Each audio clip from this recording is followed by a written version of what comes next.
Gisiguro sa otoridad sa Davao Region nga luwas nga mahatod ang mga election paraphernalia sa mga voting center, ilabi na sa mga hilit nga lugar sa reyon. Atong sano ng detalye sa live report ni John D. Esteban. John D.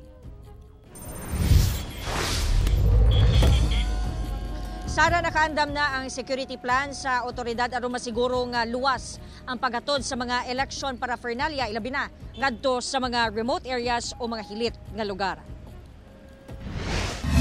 Gisiguro sa 10th Infantry Division nga luwas ang pag-deliver sa mga election paraphernalia sa mga hub hangtod sa voting center, ilabi na sa mga hilit nga dapit sa Davao Region.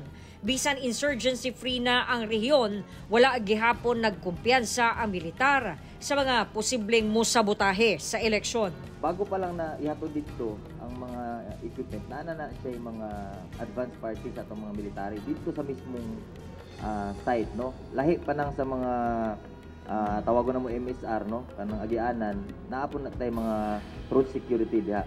So kung ma-ensure nato ang security, no, but ang atong ma-ensure good is ang readiness sa ato ang pag-respond, no, if ever na mga untoward incidents sa dalan. Ang Davao City Police Office gipunto nga kinahanglan gyud nga mo-koordinar kanila ang COMELEC, ilabi na pag-abot sa pag-secure sa mga election paraphernalia aron malikayan ang nahitabo sa buhangin Davao City. Diin na diskubrihan sa usa ka balay ang pipila ka election paraphernalia.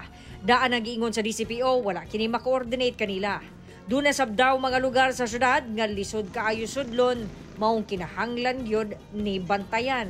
As election paraphernalia is concerned, kay mo na gina-obserbaran gyud karon sa mga tao, especially karon nga init kaayo ang sitwasyon, so kailangan nagi transparency dapat, ma'am. So kailangan ang mga station commanders, as per giingon sa ato ang station acting city director, sa tanang mga movement dapat makabalo gyud sila. Samtang ang Coast Guard Southeastern Mindanao giandam na ang ilang mga sea assets alang sa pagtabok sa mga election paraphernalia sa mga isla. Isa sa ato ang gina-intensify, ma'am, no, nga upon delivery and transport of the election paraphernalia, especially traveling at sea, na agyoy ato ang imontar dra, ma'am, nga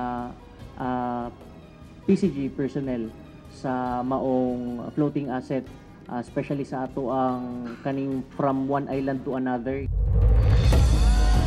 Sara, padayon matud pa ang koordinasyon sa otoridad sa security forces sa COMELEC aron masiguro nga mapanalipdan ang integridad sa eleksyon. Sara. Okay, daghang salamat, John D. Esteban.